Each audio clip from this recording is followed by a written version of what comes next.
आचरण विपरीतको गतिविधिमा संलग्न 40 भन्दा बढी म्यादी प्रहरी कारबाहीको दायरामा एक म्यादी प्रहरी बलात्कारको आरोपमा पक्राउ।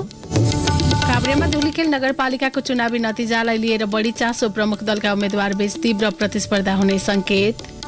मधेस केन्द्रित दलमा विभाजन आएपछि वीरगञ्ज महानगरपालिकामा चुनावी समीकरण फेरियो, नवप्रवेशी उम्मेद्वारका कारण प्रतिस्पर्धा रोचक बन्दै। अफगानिस्तानमा सार्वजनिक स्थलमा जाँदा अनिवार्य रूपमा बुर्का लगाउन महिलाहरूलाई तालिबान सरकारको आदेश। र दोस्रो एक दिवसीय क्रिकेटमा नेपालद्वारा जिम्बाब्वे 9 विकेटले पराजित। नमस्कार, कान्तिपुर डायरीका साथमा पूजनी र इन्द्रलक्ष्मी। समाचार अब विस्तारमा।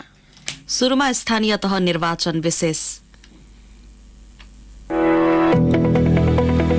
स्थानीय तह निर्वाचन विशेष। आसन्न निर्वाचनका लागि भर्ना गरिएका म्यादी प्रहरी मध्ये व्यावसायिक आचरण विरुद्धको गतिविधिमा संलग्न 40 भन्दा बढी म्यादी प्रहरी कार्यवाहीको दायरामा आएको नेपाल प्रहरीले जनाएको छ।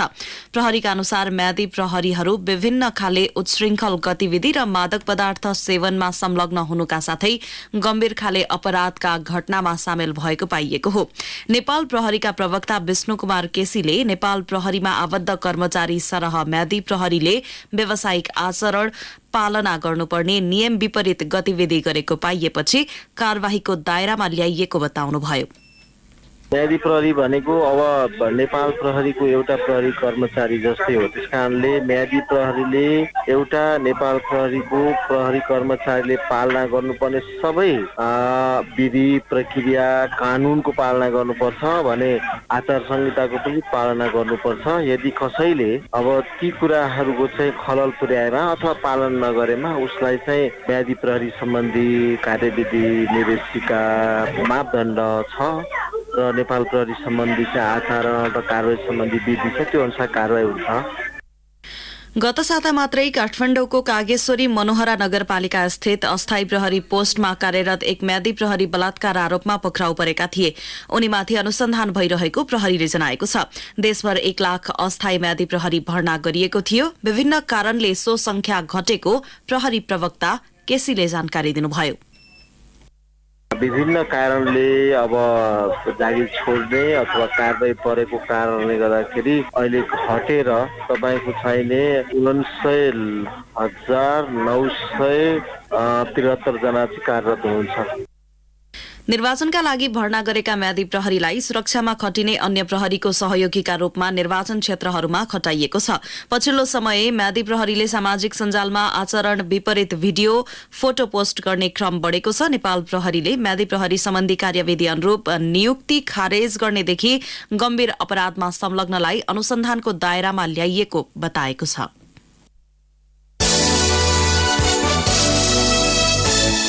काठमाडौँ उपत्यकासँग जोडिएको काभ्रे पलाञ्चोक चुनावी रन्कोमा होमिएको छ। जिल्लामा 6 नगरपालिका र 7 गाउँपालिका रहे पनि धुलिखेल नगरपालिकाको चुनावी माहौलले सबैको ध्यान खिचेको छ। सबै दलले घर दैलो अभियानलाई तीव्र बनाएसँगै नगरका 12 वटै वडामा चुनावी सरगर्मी बढेको छ भने प्रमुख दलहरू बीच नै प्रतिस्पर्धा हुने देखिएको छ।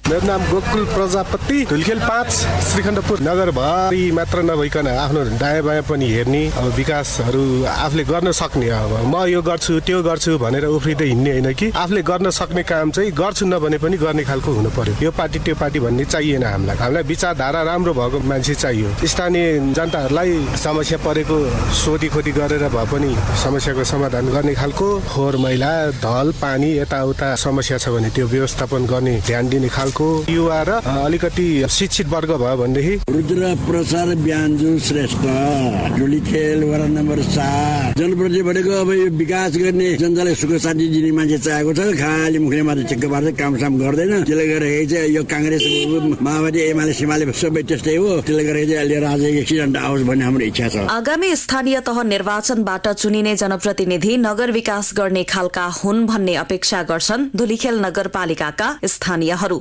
स्थानीय तहमा जनप्रतिनिधिहरू आएपछि केन्द्रको सिंहदरबार गाउँ गाउँमा पुग्ने आश्वासन बाँडिएको थियो, तर जनप्रतिनिधिका कामप्रति स्थानीय भने त्यति सन्तुष्ट बन्न सकेका छैनन्। 2074 को स्थानीय चुनावमा 7981 मत ल्याएर धुलीखेलको मेयरमा नेकपा एमालेका उम्मेद्वार अशोक कुमार ब्यान्जु श्रेष्ठ विजयी भएका थिए। मेयरका प्रत्याशी कंग्रेसका रमेश प्रसाद हुमागाईले 5908 मत ल्याए। यस्तै उपप्रमुखमा विमला कुमारी चौलागाई 6723 मत सहित विजयी बन्दा प्रत्याशी कंग्रेसका निर्मला युगल श्रेष्ठले 4940 मत प्राप्त गरिन्। एमालेका उम्मेद्वार ब्यान्जु यो पटक पनि नगर आफै हाक्न चाहन्छन्। आफू दोहोरिनु खासै महत्वको कुरा नभएको तर पार्टीको विचार र दृष्टिकोणसँग जोडिएका कारण आफू पुनः दोहोरिन लागेको उनी बताउँछन्। मेरो राजनैतिक दलले तिम्रो जरुरी छ, तिमी अगाडि बढ भनेपछि मैले उठ्ने हो। व्यक्तिगत स्वतन्त्रता र व्यक्तिगत चाहना आफ्ना कुरा हुन्छन्। धुलीखेल नगरपालिका प्रदूषण मुक्त शहर बनाउने भनेर चाहिँ अन्तर्राष्ट्रिय कमिटमेन्ट गरेर विश्वको 15वटा देशमध्ये छनौट भएको छ। एसडीजी गोलका लक्ष्य प्राप्त गर्नका लागि एसियाकै 17वटा मध्ये 4वटा लक्ष्य प्राप्त गरेको धुलीखेल नगरपालिका भएर जस्तो साउथ एसियामै यसको पोपुलारिटी बढेको छ।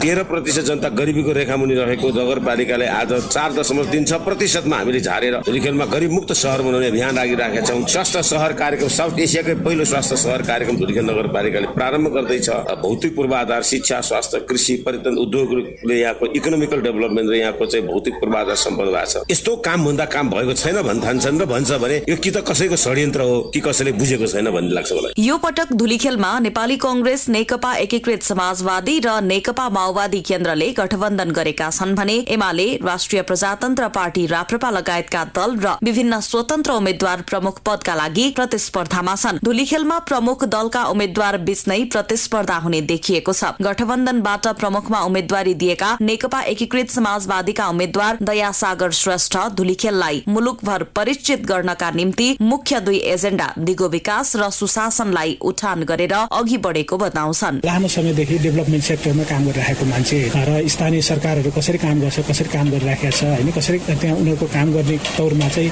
के कमजोरीहरू छ भन्ने कुराहरू पनि मैले राम्रोसँग नजिकबाट हेरिराखेको छु हैन। अब धुलीखेल नगरपालिकाकै सन्दर्भमा पनि धुलीखेल नगरपालिकाले कसरी काम गरिरहेको छ भन्ने कुराहरू मैले राम्रोसँग अध्ययन गरिराखेको छु। त्यहाँ के कुराहरूमा कमी कमजोरी छ, के सुधार गर्नुपर्छ भन्ने कुराहरूमा मलाई राम्रो जानकारी छ र हामीलाई विश्वास छ चुनाव जितिसकेपछि हामीले अहिले भइरहेको नेतृत्वले भन्दा पनि एकदम राम्रो गुणस्तरीय काम गर्न सक्छु भन्ने कुरामा हामीलाई विश्वास छ। धुलीखेल नगरपालिकामा 2 जना स्वतन्त्र सहित 10 जनाले उम्मेद्वारी दर्ता गराएका छन्। आगामी स्थानीय तहको निर्वाचनका लागि 25,805 मतदाता रहेको धुलीखेल नगरपालिकामा 12,645 पुरुष तथा 12,853 महिला मतदाता छन्। रेडियो कान्तिपुरका लागि पूजनी श्रेष्ठ। रुकुम पश्चिमको चौरजहारी र आठबिसकोटमा नेपाली कंग्रेस र नेकपा माओवादी केन्द्रका कार्यकर्ता बीच भएको झडपमा 10 जना घाइते भएका छन्। आठबिसकोट नगरपालिका 3 मा भएको झडपमा परि 2 प्रहरी सहित 7 जना घाइते भएको हाम्रा सहकर्मीले जनाएका छन्। घाइते हुनेमा माओवादीका वडाध्यक्षका उम्मेद्वार केशरमान विक सहित तुलबहादुर विक, सन्तोष विक रहेका छन्। नेपाली कंग्रेसका दिल्ली राज बोहरा र सीता बोहरा घाइते भएका छन्। घाइते प्रहरीको नाम खुलाइएको छैन। त्यस्तै चौरजहारी नगरपालिका 1 मा भएको झडपमा परि 3 जना घाइते भएको प्रहरीले जनाएको छ। घाइते हुनेमा कंग्रेसका वडा सभापति यज्ञेश विष्ट, तरुण दलका त्रिलोचन गिरी र कंग्रेस कार्यकर्ता घाइते छन्। टाउकोमा चोट लागेको सभापति विष्ट र विकलाई थप उपचारका लागि नेपालगञ्ज लगिएको जिल्ला प्रहरी प्रमुख प्रहरी नायब उपरीक्षक विष्णु प्रसाद सोतीले जानकारी दिनुभएको छ। फेसबुक स्ट्याटसलाई लिएर धनकुटामा एमाले र एकीकृत समाजवादीका कार्यकर्ता बीच झडप भएको छ। धनकुटा नगरपालिका 7 मदन चोकमा एमालेको युवा संघको जिल्ला अध्यक्ष प्रवीण पोखरेल र समाजवादीका सचिवालय सदस्य मनोज राई बीच कुटाकुट भएको प्रहरीले जनाएको छ। जिल्ला खेलकुद विकास समितिका अध्यक्ष समेत रहेका राईको फेसबुक वालमा युथ फोर्सलाई चेतावनी दिने गरी धम्कीपूर्ण भाषण प्रयोग गरेपछि विवाद भएको एमाले जिल्ला अध्यक्ष इन्द्रमणि पराजुलीले बताउनुभयो। उता समाजवादीका जिल्ला अध्यक्ष राईका अनुसार पोखरेलले कार्यालयमा भेटघाट गर्न भनेर बोलाएर हातपात गरेको आरोप लगाउनु भएको छ। घटनाबारे समाजवादीका तर्फबाट प्रहरीमा उजुरी परेको प्रहरी प्रवक्ता डीएसपी चिरञ्जीवी दाहालले बताउनुभयो। आज दुवै पक्षलाई बोलाएर पनि समाजवादीका तर्फबाट उपस्थिति नभएकाले भोलि थप अनुसन्धान र वार्ताको पहल गरिने प्रहरीको भनाइ छ।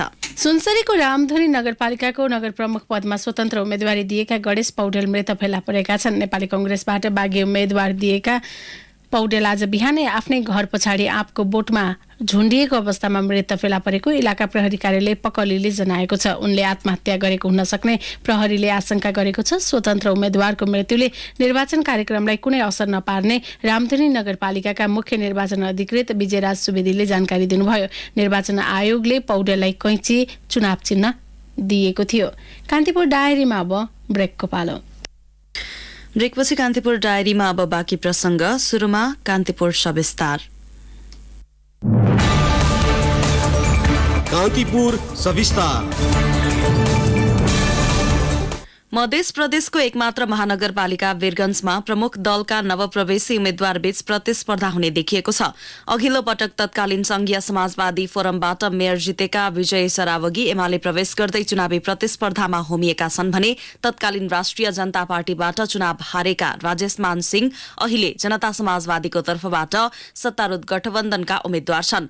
मधेसी केन्द्रित दलहरूले फरक गठबन्धनबाट चुनावी प्रतिस्पर्धा गरिरहँदा वीरगंजको चुनावी समीकरण फेरिएको हो। वीरगंजको मेयर पदका लागि स्वतन्त्र सहित 30 जना उम्मेद्वार चुनावी प्रतिस्पर्धा गरिरहेका छन्। एमाले लोकतान्त्रिक समाजवादी पार्टीलाई उपमेयरमा साथ दिएर समीकरण बनाएको छ भने सत्तारूढ गठबन्धनले जसपाबाट मेयर र कांग्रेसबाट उपमेयरमा साझा उम्मेद्वार खडा गरेका छन्। राष्ट्रिय प्रजातन्त्र पार्टीबाट गिरीश गिरी चुनावी प्रतिस्पर्धामा छन्। 2072 सालमा मधेस आन्दोलनको केन्द्र भागमा रहेको वीरगंजमा सत्तारूढ गठबन्धन र एमालेका उम्मेद्वार व्यापारिक पृष्ठभूमिका हुन्। कतिपयले वीरगंजमा विगतमा जस्तै मनी र मसलको प्रयोग हुन सक्ने आशंका गरेका छन्। त्यसैलाई संकेत गर्दै राप्रपाका उम्मेद्वार गिरीले चुनावी सभामा भन्दै थिए, खर्च गरेर त्यो पदमा पुगेपछि उहाँहरूको पहिलो ध्यानै कमाउनेतिर हुन्छ। कमाउने होइन भनेदेखि खर्च किन गर्नुहुन्छ उहाँहरू? र खर्च गर्ने उम्मेद्वारलाई तपाईँले फेरि पनि त्यस्ता उम्मेद्वारको भारी बोकिराख्ने हो भने यो वीरगंजको भविष्य अब कता जान्छ? हाम्रा चुनौतीहरू एकातिर छन्, हामी अर्कोतिर लागिरहेको छौँ। हाम्रा उम्मेद्वारहरू कस्ता छन्, उहाँहरूको प्राथमिकता के हो, त्यो कुरालाई विचार गर्नुहोस्। यो वीरगंज अब कहिलेसम्म बन्धक बन्ने यस्तो प्रवृत्तिको, यस्तो सोचाइको, पैसा खर्च गर्नेहरूको? 2074 सालको निर्वाचनमा भन्दा झण्डै 16,000 भन्दा बढी अर्थात् 1,24,647 मतदाता रहेको वीरगंजमा पार्टी फेरेका उम्मेद्वारहरूको संख्या उल्लेख्य मात्रामा देखिएको छ। खास गरी एमाले मेयर र 20 जना वडा अध्यक्षमा दल परिवर्तन गरेर आएका व्यक्तिलाई उम्मेद्वार बनाएपछि वीरगंजमा नवप्रवेशीको चर्चा बढी भएका छन्। चुनावको मुखमा एमाले प्रवेश गरेका सरावगीलाई वामपन्थी मतदाताको मन जित्नुपर्ने चुनौती छ। दल परिवर्तन गरेर चुनाव लड्दा कस्तो असर गर्छ भन्ने प्रश्नमा उनको जवाफ थियो, मतदाता त व्यक्तिलाई बढी पनि देख्छ पार्टी भन्दा पनि। पार्टी फर्स्ट चोइस हुन्छ तर सेकेन्ड ठुलो चोइस चाहिँ उनको व्यक्ति हुन्छ। जस्तो आज 5-5 जनाको गठबन्धन हुँदा पनि जुन मेरो विपक्षी क्यान्डिडेट हुनुहुन्छ उहाँले त्यो जन सपोर्ट पाएको छैन। मलाई के छ भने दुईटा पार्टीको सपोर्ट छ तर मलाई चाहिँ जनताको सपोर्ट अलि ठुलो छ। कुनै बेलामा कांग्रेसको राम्रो भोट बैंक रहेको भनिएको वीरगंजमा मधेस आन्दोलनपछि अघिल्लो निर्वाचनमा मधेस केन्द्रित दलहरू हावी भएका थिए। अहिले समीकरण फेरिएको मात्र छैन, कांग्रेसले गठबन्धनको साझा उम्मेद्वारमा जनता समाजवादी पार्टीका राजेश मान सिंहलाई स्वीकार गरेको छ। अन्यत्र जस्तै गठबन्धन भएकाले यसले चुनावी नतिजालाई प्रभावित पार्ने ठानिएको छ। तर जसपाका नेता प्रदीप यादव गठबन्धन भरपर्दो भएको दावी गर्छन्। उनी भन्छन्, जुन दिन गठबन्धन भयो वीरगंज महानगरमा कांग्रेस र जसपा र माओवादी र यस समाजवादीसित, त्यही दिन महानगरमा गठबन्धनको उम्मेदवार जित्यो भनिकन जनताले पनि सुनिश्चित गर्यो, हामी पनि सुनिश्चित गरे र हाम्रो गठबन्धनमा कुनै प्रकारको विमति छैन, कुनै प्रकारको फरक मत छैन। भारतसँग सीमा जोडेको मुख्य नाका भएकाले वीरगंज आर्थिक रूपमा चलायमान शहर हो। महानगरको विकासमा प्रभावकारी काम हुन नसकेको गुनासोको बीच हुन लागेको चुनावी नतिजालाई खास गरी मधेस केन्द्रित दलमा आएको विभाजनले प्रभावित पार्ने कतिपयको बुझाइ छ। ती दलहरू खुम्चदै गएको उनीहरूले धारणा राखेका छन्। नागरिक अगुवा प्रकाश थारू भन्छन्, आफूले अपेक्षित गरेको थियो मैले टिकट पाएको भने म जितेर देखाइदिन्थे तर अरूले दियो। अनि त्यो जित्ने मान्छेले अहिले गएर अर्को मतलब हामीले गैर मधेसी पार्टीमा गएर उसले प्रवेश गरेर अब कसरी म त्यसलाई हराउँछु भने त्यो हिसाबले पनि यहाँ लागि परेको छ। मतलब यसमा विभिन्न दृष्टिकोणले अब सोझो भन्यो भने घात अन्तर्घातले गर्दाखेरि अलिकति खुम्चिने उसमा छन्। अघिल्लो पटकको निर्वाचनमा मेयर पदमा विभिन्न मधेस केन्द्रित दलले गरी 40,000 भन्दा बढी मत ल्याएका थिए। उनै दलहरू विभाजित भएको र फरक गठबन्धनबाट प्रतिस्पर्धा गर्न लागेकाले आगामी स्थानीय तहको निर्वाचनको नतिजा आंकलन गर्न सहज देखिएको छैन। यहाँको चुनावी नतिजाले समग्र राजनीतिलाई प्रभावित पार्न सक्ने भएकाले धेरैको चासो वीरगंजमा समेत बढिरहेको छ। रेडियो कान्तिपुरका लागि सन्तोष गन्धर्वका साथमा अनिल बोगटी। कान्तिपुर सविस्तार।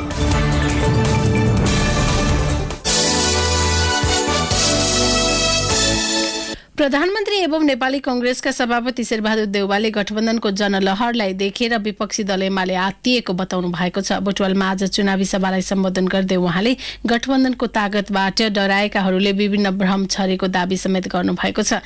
गठबन्धनका साझा उम्मेद्वारले जितेमा आगामी 5 वर्षभित्र देखिने गरी विकास गर्ने देउवाको भनाइ थियो। उहाँले भन्नुभयो, बुटवलमा एमालेले यत्तिका वर्ष जितेर के गर्यो? विपन्न र सुकुम्बासीहरूले आफ्ना समस्याबारे अब सोचेर भोट दिनुपर्छ। सभामा बोल्दै कांग्रेस नेता रामचन्द्र पौडेलले दलीय फाइदाका लागि नभई संविधान र संहिताको रक्षाका लागि गठबन्धन गरिएको बताउनुभयो। एमालेले अदालत र संसदलाई बन्धक बनाएको र विकासका सबै मार्गमा अवरोध गरेको पौडेलको आरोप थियो।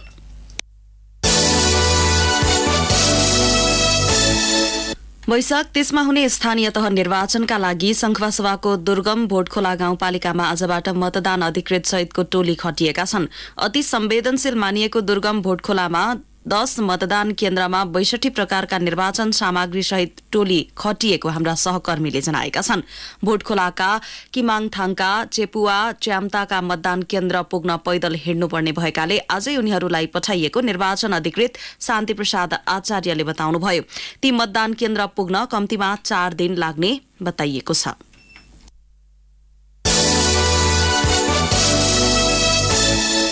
हिमाल सफाई अभियान अन्तर्गत नेपाली सेनाको टोली ताप्लेजुङमा रहेको तेस्रो अग्लो शिखर कञ्चनजङ्घामा पुगेको छ। नेपाली सेनाले कञ्चनजङ्घामा पहिलो पटक आरोहण गरेको हो। क्याप्टेन राजु श्रेष्ठ र सिपाही अमित थापाको टोली आज बिहान 5:50 शिखरमा पुगेको सफाई अभियानमा संलग्न आङबाबु शेर्पाले जानकारी दिनुभयो।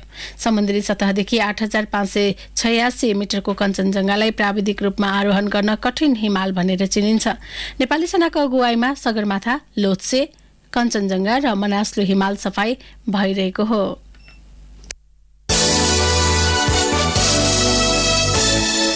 दुई सातादेखि अवरुद्ध बनेको काठमाडौँ उपत्यकाको फोहोर ढुवानी आजबाट पुनः शुरू भएको छ। आज बिहान महानगरले नेपाल प्रहरी र सशस्त्रको सहयोगमा फोहोर ढुवानी शुरू गरेको हो। ल्यान्डफिल साइटमा सड़क निर्माणको माग राखेर स्थानीयले सवारी आवागमन रोकेपछि वैशाख 11 देखि फोहोर ढुवानी अवरुद्ध भएको थियो। सड़क बनाइदिन माग गर्दै स्थानीयले फोहोरका गाडी चल्न रोकेको यो तेस्रो पटक हो। स्थानीयका मागको विषयमा विरोधमा उत्रेको पक्षसँग महानगरले अस्ति बिहिबार छलफल गरेको थियो, तर उनीहरूले कुनै पनि शर्तमा फोहोर ढुवानी गर्ने गाडी सञ्चालन गर्न नदिने अडान राखेका थिए। स्थानीयको अवरोधका बीच फोहोर ढुवानी गर्न बाध्य भएकाले सुरक्षा निकायको सहयोग लिनु परेको महानगरपालिकाको वातावरण तथा कृषि विभागका निमित्त प्रमुख सरिता राईले बताउनुभयो। आज 146 भन्दा बढी ट्रक फोहोर खसालिएको उहाँले बताउनुभयो। कान्तिपुर डायरीमा पुनः ब्रेकको पालो। ब्रेकपछि अब आर्थिक प्रसंग। पर्साका किसानहरूमाझ यान्त्रिक विधिले गहुँ खेती गर्ने क्रम बढेको छ। ह्याप्पी टर्बो सिडर विधिले बाली लगाउन सहज हुनुका साथै लागत पनि घटेको किसानहरूको अनुभव छ। यान्त्रिक विधिले गहुँ खेती गर्दा प्रति कट्ठा 120 किलोसम्म गहुँ उत्पादन भएको हो। यसअघि परम्परागत विधिले गहुँ खेती गर्दा मुस्किलले 80 किलोसम्म उत्पादन हुन्थ्यो। यो विधिले गहुँ बाली लगाउँदा मजदुर र सिंचाई दुवैको लागत घटेको अनुभव पनि किसानहरूले सुनाएका छन्। पारम्परिक विधि भन्दा खेतीको लागत नै समग्रमा 40% सम्म घटेको किसानहरूको भनाइ छ। अब अन्तर्राष्ट्रिय प्रसंग। अफगानिस्तानमा तालिबान सरकारले सार्वजनिक स्थलमा जाँदा अनिवार्य रूपमा बुर्का लगाउन महिलाहरूलाई आदेश दिएको छ। गत वर्ष अफगानी सरकारलाई विस्थापित गर्दै सत्ता हातमा लिएको तालिबानले बालिका र महिलाहरूका लागि कठोर नीति लिँदै आएको छ। यसअघि पनि उसले बालिका शिक्षामा रोक लगाएको थियो। तालिबान सरकारले महिलाहरूलाई पूरै अनुहार ढाक्ने गरी अनिवार्य बुर्का लगाउन भनेको हो। आदेश नमान्ने महिलासहित उनीहरूका श्रीमान वा पुरुष अभिभावक पनि कड़ा कार्यवाहीको भागीदार हुने र 3 दिनसम्म जेल सजाय हुने चेतावनी दिएको छ। पछिल्लो यस कदमलाई महिला स्वतन्त्रता विरोधी र अधिकार कुण्ठित गर्ने कदमका रूपमा लिएको छ। अधिकार कर्मीले तालिबानले महिलामाथि ज्यादती गरेको आरोप लगाएका छन्।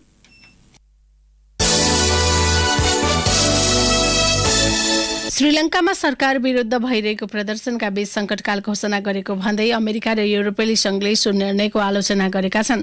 राष्ट्रपति गोताबाया राजपक्षले गए रातिबाट लागू हुने गरी सङ्कटकाल घोषणा गर्नुभएको छ। गम्भीर आर्थिक सङ्कटको सामना गरिरहेको श्रीलङ्कामा सर्वसाधारणले खाद्यान्न, औषधि लगायतका अत्यावश्यक सामग्रीको अभाव झेलिरहेका छन्। कोलम्बो स्थित अमेरिकी राजदूत जुली चोङले जनताको आवश्यकता र समस्या समाधान गर्नुको सट्टा पुनः सङ्कटकालको घोषणा गरिनु चिन्ताजनक भएको भन्दै सरकारले जनताको शान्तिपूर्ण आवाज सुन्नुपर्ने बताउनु भएको छ। यस्तै युरोपेली संघले सङ्कटकालले थप समस्या निम्त्याउने चेतावनी दिएको छ।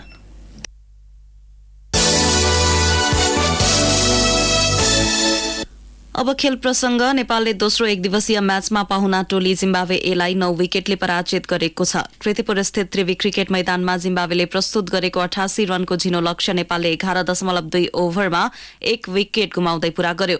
नेपालको जितमा सुनिल धमलाले सर्वाधिक 38 रन जोडे। यस्तै आसिफ शेखले 34 तथा विनोद भण्डारीले 4 रन जोडे।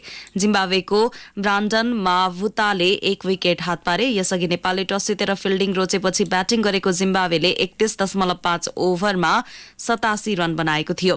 जितसँगै नेपालले 3 खेलको सिरिजमा 1-1 को बराबरी गरेको छ। एक दिवसीय सिरिजको अन्तिम खेल पर्सि सोमबार हुनेछ। आईसीसी पुरुष क्रिकेट विश्वकप लीग 2 अन्तर्गत अमेरिकामा हुने त्रिकोणात्मक एक दिवसीय सिरिजको तयारी स्वरूप नेपालले जिम्बावे एसँग सिरिज खेलिरहेको हो।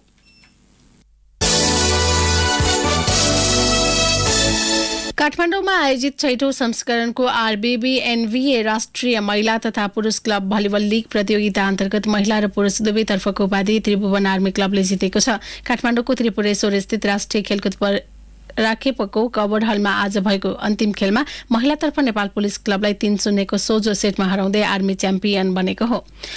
पहिलो पटक च्याम्पियन बनेको आर्मीले उपाधिसँगै नगद 6 लाख रुपियाँ प्राप्त गरेको छ। उपविजेता पुलिसले 3 लाख प्राप्त गर्दा तेस्रो बनेको एपीएफले 1,50,000 र चौथो एभरेस्टले 75,000 रुपियाँ हात पारेको छ। यस्तै पुरुषतर्फको उपाधि टिप टप हेल्प नेपाललाई 3-1 को सेटमा हराउँदै आर्मीले जितेको छ। आर्मीले उपाधिसँगै 6 लाख रुपियाँ प्राप्त गरेको छ। दोस्रो स्थानको हेल्प नेपालले 3 लाख, तेस्रो हुन सफल नेपाल पुलिसले 1,50,000 तथा चौथो बनेको एपीएफ क्लबले 75,000 रुपियाँ प्राप्त गरेको छ।